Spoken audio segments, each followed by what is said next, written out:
耶稣也讲过一个故事，就是讲一个人很有钱，但是灵性很低，然后随便杀人，但是他赚钱就是很厉害啊。所以说，不同的体系会有不同的这种英雄啊。商业体系的英雄呢，一定就是那个最富有的人，对吧？那灵性这个体系的话，就是看谁付出的爱更多嘛，然后谁的爱的等级更高嘛，谁更接近于神的本性嘛。所以他以这样的标准来去衡量人吧，就是他倒不是说是评判你啊。然后他耶稣那个比喻的那个很富有的人，就是最后死亡之后到了天堂的门口，然后耶稣在等他，然后这个人就因为做了很多坏事嘛，他就本能的会有这种罪疚感，然后就很害怕的看着耶稣，然后耶稣在等待他，然后他说：“那你要怎么审判我呀，或者怎么样啊？”然后耶稣就说：“就让他进去吧，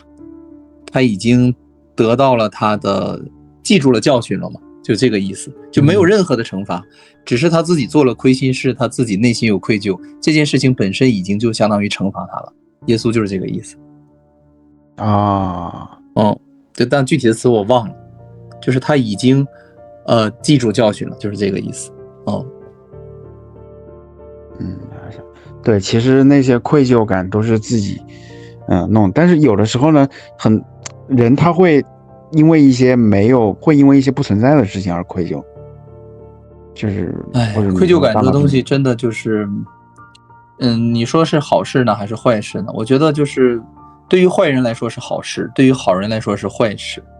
因为坏人很难有愧疚感，他如果很有愧疚感的话，他也不会做那么多坏事。但是对于好人来说，愧疚感这东西可能是雪上加霜，可能给本来就不太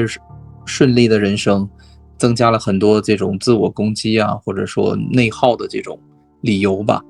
所以说我觉得愧疚感对于坏人来说可能是一剂良药，但是对于好人来说是另一剂毒药，因为好人善良的人本身就很不愿意去责怪别人，更愿意找自己的原因，更愿意反省自己。这个以后我们会在那种就是讲内耗那一期再去讲，说为什么人会内耗，为什么会抑郁，其实就是因为太善良了，仅此而已。对，所以就是之前我们高中学了有一篇古文叫《狱中杂记》，讲的就是当时就是清朝有一位官员吧，他康熙年间他因为文字狱然后受到牵连，什么错都没犯嘛，然后被抓到监狱里面去了，然后他就看遍了其他的那些生态嘛，监狱里面他就讲到了，凡是那种就是被冤枉进来的人，他们就是心里面憋屈嘛，因为毕竟是自己被冤枉的，然后在监狱里面各种受苦受难，你想清朝的监狱连厕所都没有，什么大便小便那直接就在卧室里面尿尿，然后吃的也都是那些馊的饭，而且他家里人还要上下打脸去贿赂那些狱卒，才能把饭给送进去。包括就是后来要处决的时候嘛，处决的时候也那些狱卒也是得各种索贿。如果是说家里面给不出钱或者不愿意给钱的话，那就会把他就是吊颈的话，就是相当于反反复复的折磨才把他弄死。但是如果是说钱给够的话，那就直接给他一刀来个痛快的。所以后来也有人问那个狱卒说你为什么你为什么那么残忍呢？你又不是跟他有仇，为什么要这么折磨他们？他说如果是说我只要是心存怜悯的话，不折磨，那就不会有人去给我送钱了，他们家属就不愿意来送钱。对，所以后来他就讲到，就凡是那种江洋大盗、杀人越货，真正犯了事儿被抓进来的，他们都想反正这也是我罪有应得，然后他们反而还活得更久，活得更痛快，而恰恰是那些好人受牵连的话，他才比较惨。但是呢，那个作者他叫方包，包就是一个草字头加一个包当然不是草包后来那哥们儿他又是在康熙去世的时候，天下大赦嘛，然后他就相当于被赦免出狱，然后最后做到了礼部尚书，就相当于外交部部长对，然后他也算是有一个好的结局。好人是很难活的。以后我们会做关于好人的话题吧。这好人是很难活这一生的这个是很难的因为好人的话更需要的是智慧因为没有智慧的话，好人其实要比恶人更难于生存于这个世间，就是他的各方面的体验都不会是特别好的。因为好人就意味着善良嘛，而善良其实和软弱它是一念之间的东西。善良和软弱它俩实际上是一体两面，就是很难真正的完全区分开什么是善良，什么是软弱。然后所以说好人其实是很难做的，但是它又和灵性是那么的接近。因为灵性就是爱嘛，所以说好人其实是灵性的一种展现。所以说世界的真相慢慢的就通过我们的这个节目频道就会向大家展现出来吧。其实很简单，但是又会很感人因为为什么这个世界有这么多的好人啊坏人啊，这些原因啊，包括这些剧情到底为什么会是这样的。那好人难做，那我们干脆做个坏人不行吗？不行，因为我们的灵性本身它不是坏的，它是好的。所以说你要违背本心，但是你可能会活得比较好，你要遵循本心，你有可能活得比较差。所以就在这两者之间，人们是很纠结的。所以佛教讲究就是说最后你要获得的是智慧，你没有智慧的话，你也只能说就是说沉沦在这个轮回当中，就只做好人是出不了轮回的，是成不了佛的就你做天下最善良的人没有用，没有佛的智慧，没有佛法的智慧，你是出离不了这个世间的，因为你根本就不知道真正让你留在这个世间的东西是什么，你没有找到那个解药，那个门的钥匙，你只是在做好人的话，只能给你增添福报吧，就这么说吧。所以奇迹课程它也是讲着了，就是你是好人嘛，你宽恕嘛，但实际上这都是小我层面的宽恕，这个帮不到你。对，比如像有一些政客嘛，政治家，他为了顾全自己的名声，而不愿意去做那种就是短期内有害但是长期有益的事情那你好像是他是好人，但其实他是在作恶。但是有一些政客呢，他知道就是比如说要做一些水利工程，那我可能需要苦这么3-5年苦我这一个任期，但是最后功在千秋，那他就是可能短期内他去多收一些税但是最后你就最后是造福子孙的对。其实咱们以前都讨论过对吧，你也讲过说那给一个恶人钱，那他可能拿这个钱去做更多的坏事，去吸毒去等等等赌博那所以这种好其实他缺乏智慧的话未必能真正帮到别人。佛法的佛学的理论它就是说你给人带来智慧，教人佛法，这个胜过你给3000大千世界的这个财宝去献于别人，他的功德都要大得多因为他这个讲的就是非常真实的一个东西，你去带给人智慧远远比去带给他一些实际的利益更重要，因为实际的利益早晚有一天是会用没的，对吧？你给他1万2万100万，那他一定会花完的呀。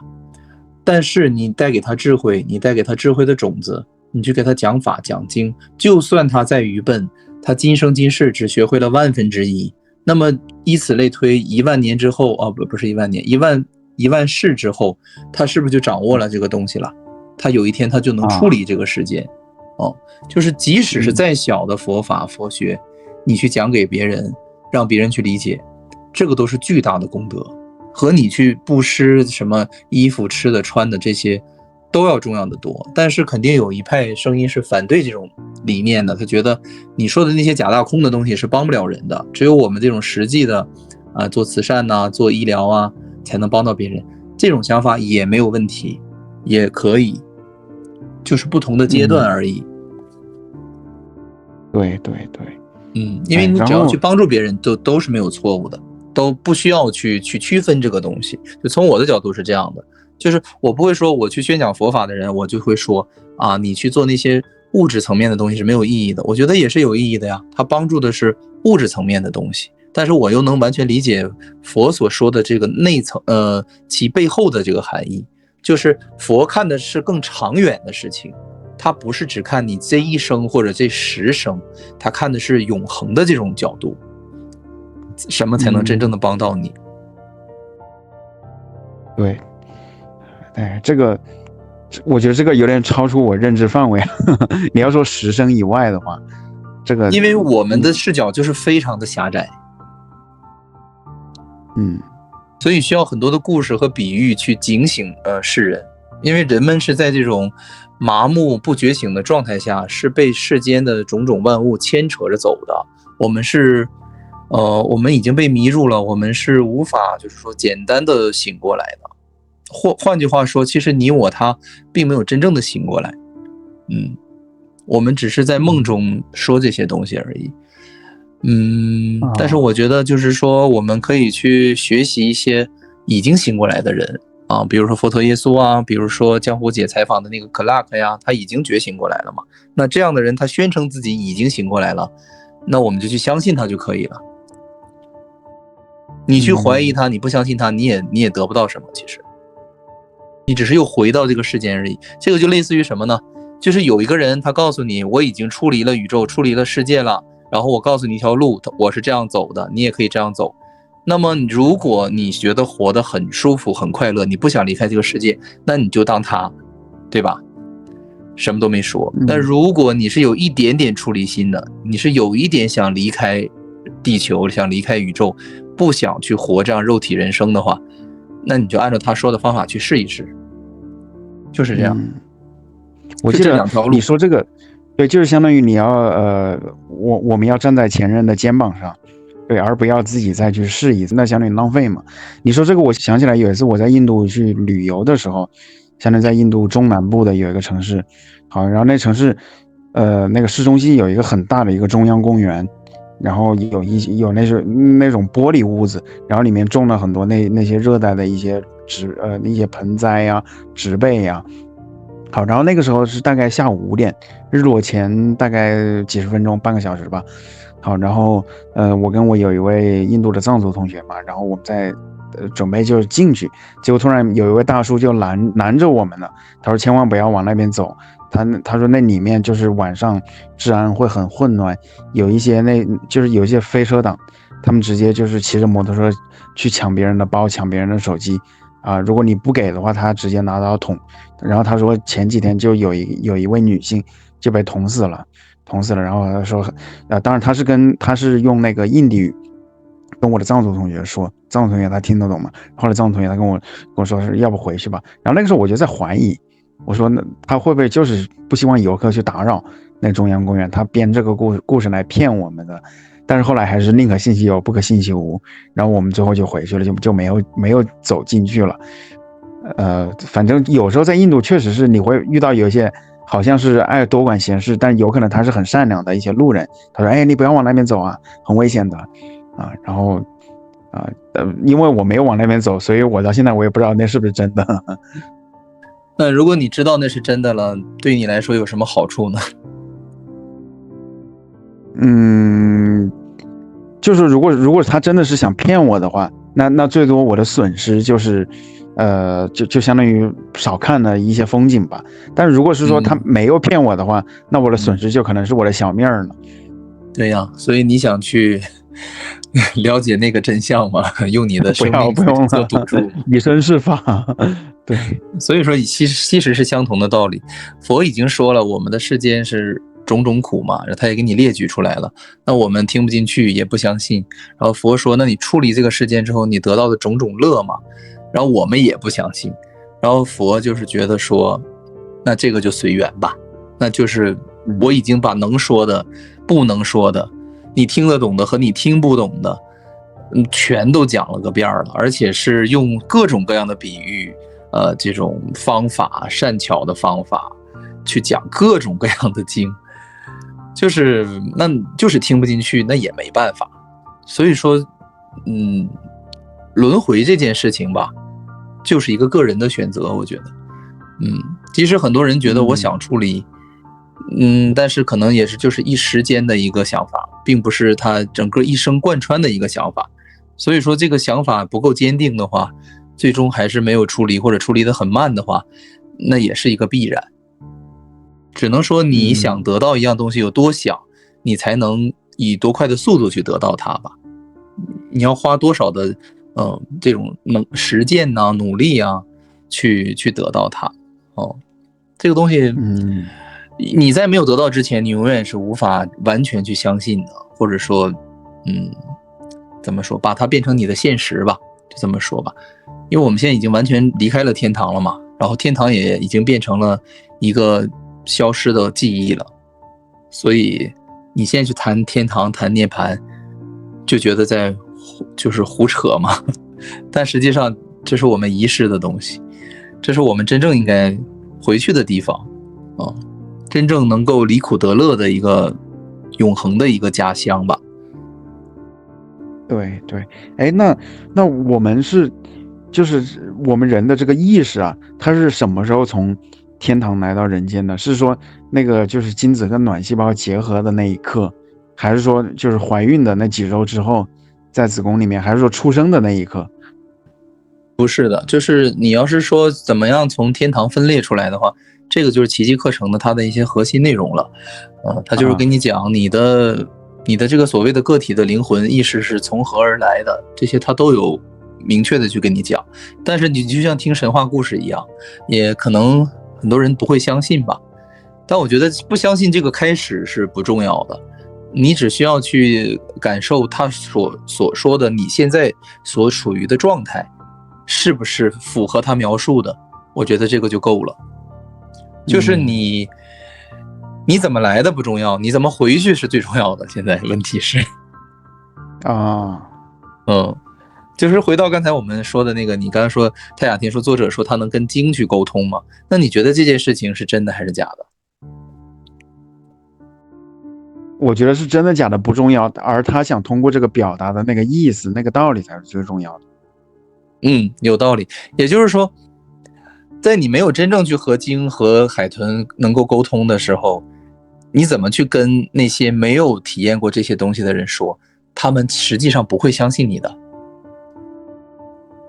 对，这个你能理解吧？所以说，这个就需要智慧。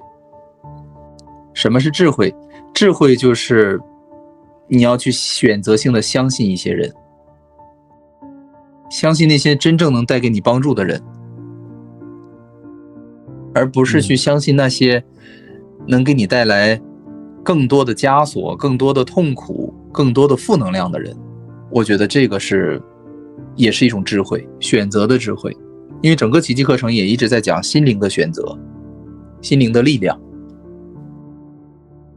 叫真实的力量。对，确实，我昨天也听到了一样的话，是有一位印度朋友，他跟我说，他说其实也不是所有人，不是所有印度人的话都是有用，都是对你有用的，应该是先来沉思，来想自己想成为什么样的人，然后你再去取舍。因为他的那些所谓的建议，就是首先他有可能是说他想利用你，他想通过你身上获得什么好处这是第一。但是我即使是说他是善意的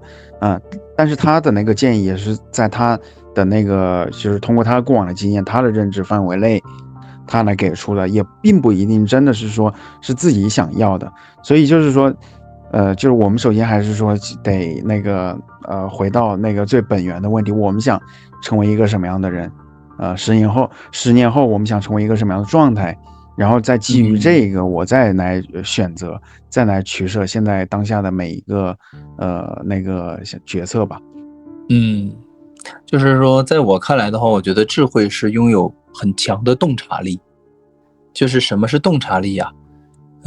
比如说你在赌场当中，你去赌博，你获得了快乐或者获得了痛苦，然后你在这种来来回回之间，反反复复之间，突然有一天你洞察到发现其实你可以不用去玩这个游戏，你为什么一定要去赢或者一定要去输，去体验这种你无法去就是说完全掌控的一种快乐呢？你不觉得这种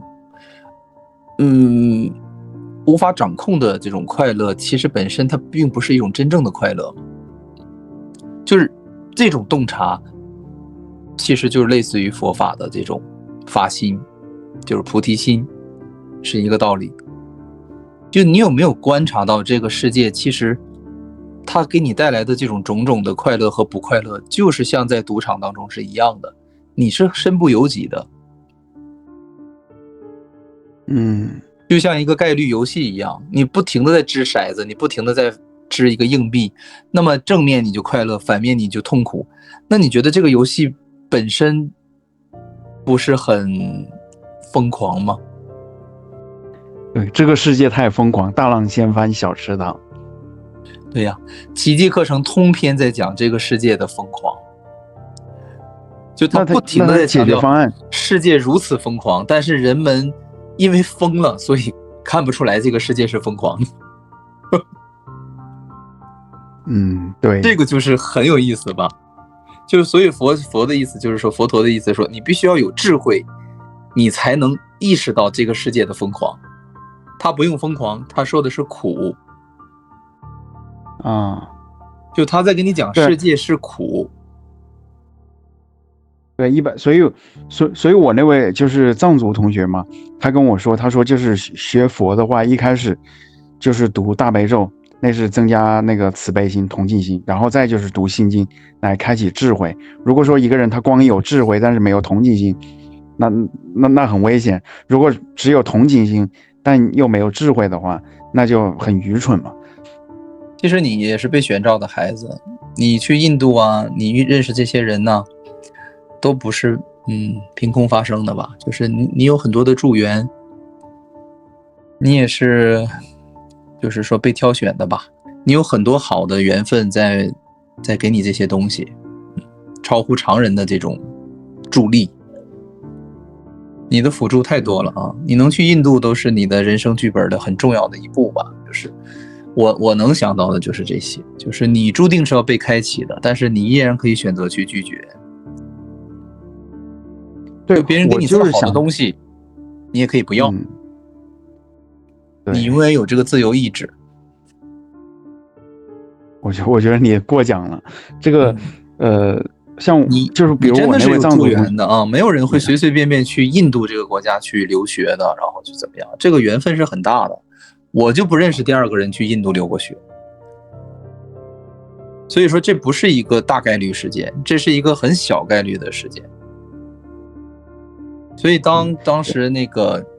就是朋友嘛跟我讲说你是在印度读的本科嘛，然后我就当时就在想，那我大概我就明白这个命运的安排是什么意思了，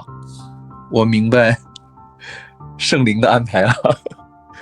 就你去印度一定是有原因的啊，就是你最后一定会走向佛学佛法，然后再找到我，然后再加强这个佛学佛法，然后就像三体里边那个信息那个扩大方式一样，咱们通过抱团在一起，然后释放出更大的能量发向宇宙。对对然后我们去帮助更多的人啊，去早日成佛。这个剧本就是这样的。对，然后我确实觉得，如果是说再来一次的话，我可能也不一定会去印度，因为那一年真的是太巧了。就是当时我在学校的时候，就是那个时候已经高考完了嘛，然后我老爸就是我们从学校出来，领了那个成绩单，然后就是在街上偶遇了一个10几年前的一个朋友，然后他只是随便，可能是说某种高维意识让他去吼一嗓子吧。然后那哥们儿一回头跟他一聊，然后说他的有一位就是相当于他们共同的有位同学的女儿在印度班加罗尔大学做交换生，学那个什么国际贸易。然后后来就是问他，哎，那印度那边学校他入学有什么门槛啊？他要考什么东西啊？然后就最后就是那么去了。如果是说当时缘分导致你去的印度呗？对，有可能。如果说你想想，如果当时我们从学校门口要是晚出来10秒钟。然后我爸他那哥们儿他就坐车就走了，或者早出来10秒钟就没有碰到，或者说如果是说碰到了，但是我爸没有遇到，他没有发现那个人，因为毕竟10几年都没有见到嘛，就是在街上偶遇的啊。然后所以你真的要相信这是冥冥当中有注定的。所以说其实没有这种巧合。那你觉得你去印度之后，然后又去爱尔兰，然后我的那个同学他又去到爱尔兰，在同一地点同一时间又遇到了你，然后又一系列的这些事情，你觉得这些巧合的几率有吗？你觉得？就1%再乘以1%再乘以1%，然后刚好你要聊的东西又和我要聊的东西，那又能匹配到一起。那你觉得这世界上有这种几率吗？所以你已经明白了吗？这是一件不可思议的事情。对，有可能是某个剧本安排的吧。但是就是你当时的时候你不知道呀，你不知道。然后而且我刚去印度的时候，第一，印度人大部分都不信佛教。他们都信70%都信印度教，而且我问他们，不是说印度的古代都是佛国吗？怎么你们都信印度教了？他们自己也不知道这个问题，也不知道怎么回答。就像有人问，中国人不都是道教吗？怎么现在是啊，这些东西其实本身就没有问题的呀，是我们的观念有问题啊。那印度这个佛教始于印度，那它不代表在印度发展的是最好的。对，这个没有问题，而且印度教它是有神教嘛，这个本身其实也没有什么毛病。因为佛教的话，它也不是就是说，因为你学完奇迹课程，你就会知道佛教它也没有讲最终的结果嘛，但它基本99%也讲完了，就差那1%了。那其实它和印度教结合一下，那最后就成100%的真相了嘛，就是这样的。包括伊斯兰教也是，它可能和这些耶稣啊和佛教再结合一点，它也成100%的真相。因为地球这个分裂的这个能量的原因吧，这个思想体系的原因，所以说你就是任何一块完整的蛋糕到地球上都会被拆成3半的，这个是没有办法的事情。也就是说信什么教这些都一点都不重要。就像说你是叫肯啊，还是叫 Neil 啊，还是叫 Kevin， 这个有区别吗？根本就没有区别，只是一个名相而已。名相是属于虚假中的虚假，本身物质世界就是假的，那我们再给它起个名，假中之假，假上之假。这个在佛学当中都有讲过啊，佛学也是个哲学体系嘛，他会跟你讲，这个世界就是都是假名嘛，对吧？本身物质就是假的，然后你名字更假。这个名字又不能完全代表那个东西，对不对？所以说是极其虚幻的这个世界。就我们在各个宗教当中来回的去打转呐，来回去对立啊，然后这一生学印度教，下一生学伊斯兰教，然后不停的去斗争和分裂，这个都是小我的阴谋。他就希望你永远都这样，不停的去寻找，但不要找到。因为找到了真相之后，就意味着他的灭亡，他的消失，或者说他的灭顶之灾就来了，这个会动摇他的根基。我有些信基督教的朋友嘛，他说最好是说就是他说每一个不同的宗教都是一个结界，都是一个灵界，相当于都有他的那一道，然后如果是说就是基督教佛教一块信的话，那最后你这个大脑嘛，因为它本身有一部分教义它是自相矛盾的。好，然后他说那样子可能会很危险，他最好就专注于一个就行了。我不知道，我到现在我都不知道这个到底是怎么样，但是有时候可能我以前我跟你传达过说什么东西是很危险的概念吗？就是我劝你不要这样或者不要那样，或者告诉你什么是危险的，从来都没有，就很少吧，对不对？就很少嘛。其实就是这都是我们的小我的一些作用啊。所以说你如果太傻天书你读10遍之后，你就会很自然的明白每一句话它代表的是所谓的合一还是所谓的分离分裂，实际是一个意思。或者说就是用爱和恐惧这一套来解答的话，就是那它表达的是爱还是恐惧嘛，对不对？对，爱这个东西就是带给你自由，带给你更少的恐惧，它不会告诉你什么是危险的，什么是不危险的。但我们不是说去批判危险，每一个善良的人都会去劝告，对吧？就是包括像与神对话说的，我们去劝告一个小朋友怎么样去过马路啊，或者怎么样避开一些危险的东西，那这个本身我们不是在控制他，而是我们作为一个过来者，我们给他一些我们很善良的建议而已。这个没有什么问题，就是我们上升的这个高度，就是形而上的高度达到一个极致之后，就是说以真相作为唯一的标准答案的时候，我们对于其他的一些思想啊的一些否定，不是说我们要去评判它，而是说真相与非真相的这种不可兼容性导致的，这个能理解吗？就是当我在说某一种说法，它可能不是说怎么样的时候，我并不是说它不好，它对于现阶段来讲是好的，但是如果你就是去学习真相，你永远要把真相和这些非真相的东西去区分开，不能去混淆。所以说面对真相来说，这些东西都是比较虚假的东西。但是就是你刚刚举到了小孩的例子嘛，我就突然想到了，就是相当于我作为爱小孩，我肯定要提醒他，我说火炉是很危险的，那东西很烫啊，然后那个锋利的刀刃也是危险的，应该远离它。但是我这么一说的话，不也是那个恐惧嘛？不也是让他恐惧吗？我这到底是爱还是分离呢？是的呀，是这样的呀。所以说《与神对话》这本书也写得非常有深度，就是也可以去学习。它实际上也是灵性的很好的一本资料吧。它直接就把爱和恐惧这个话题拿到了台面上，这可能是多少人一辈子都不会去思考的东西。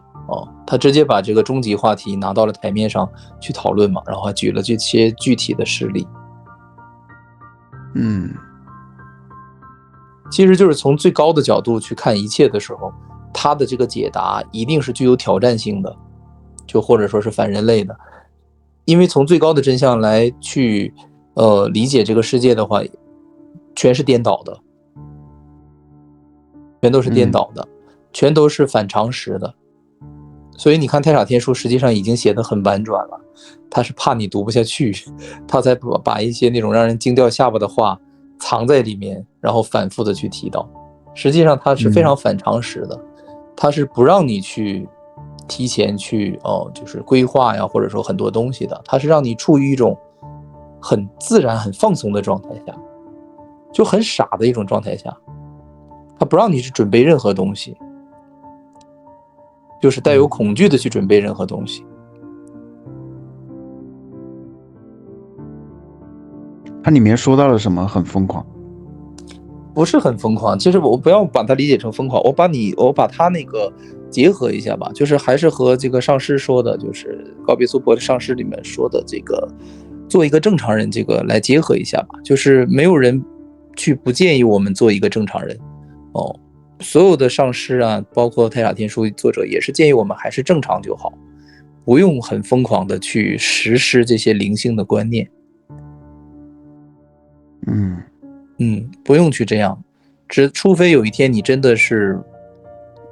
自然的做到了，那就就去做就可以了，不要去逼着自己。比如说你学了灵性之后，你就可能有的人不想上班了，我上了10几年的班，我很痛苦，那我学了这个东西知道我是自由的，我可以选择不去上，那我明天就不去了。那如果你真的具备这种心理准备建设的情况下，你可以去这么去做。但如果你什么都没有，你只是一股脑一个冲动去做了，那可能得后果自负。他强调的是一个自然的过程，就是你的心力有多么强大的时候，你才去做相匹配的那些选择。你没有做好割肉喂鹰的时候，你就不要去勉强自己割肉喂鹰，就是这样。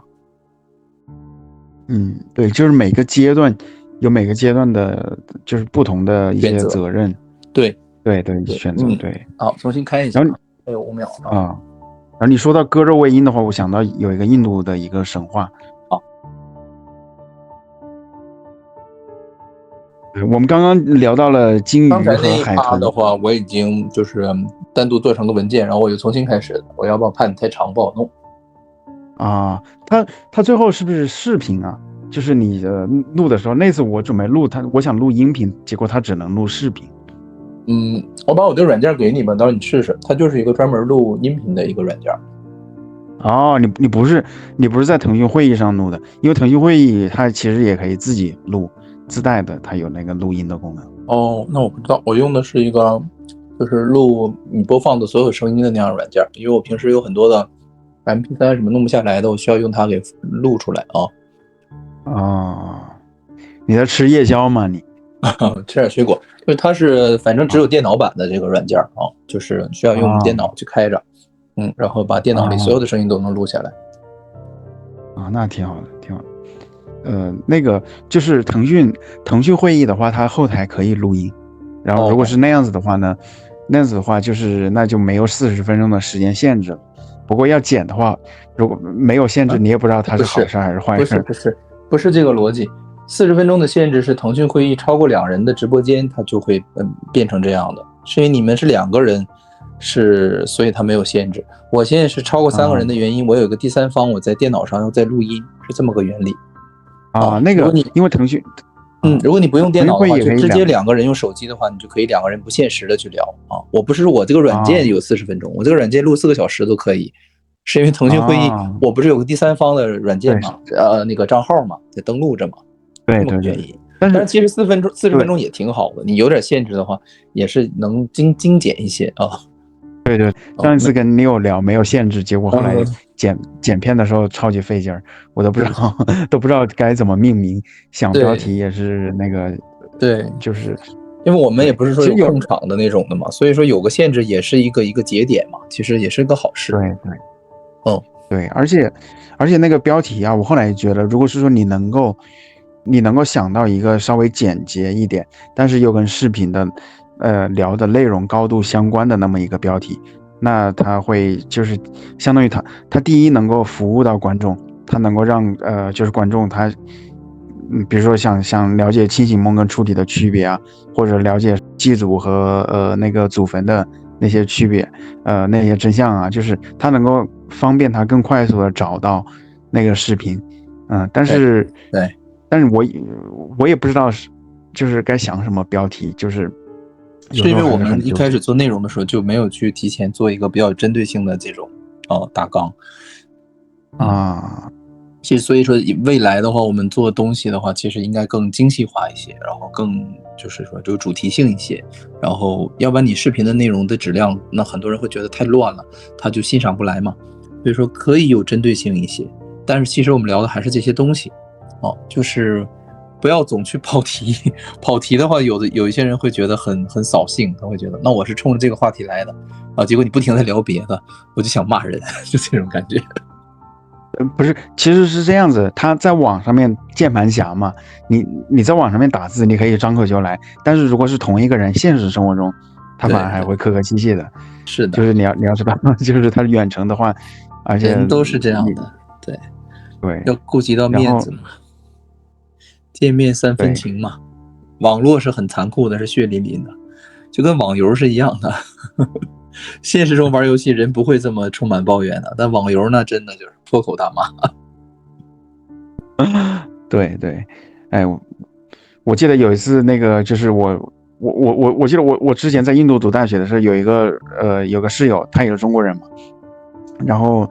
他那个时候他就去玩那个吃鸡游戏的直播，他做直播，而且他那个时候一个月就挣了5000块钱。然后他有时候就不上课，专门去做直播嘛。然后我去敲他的门，最后就直播进去了嘛。他说：“哎，我室友喊我去上课，但是我现在也没功夫了，不管他，不理他了，就直接接着。”然后我那个时候在想，他能够就是因为当时我们那个时候在印度，那就算是那种比较优秀的毕业生吧，你能够一个月挣到5000人民币，那可能也算是那个我们专业的学霸了。但是他去做直播的话，他就能挣到5000人民币。我觉得这个好牛逼啊！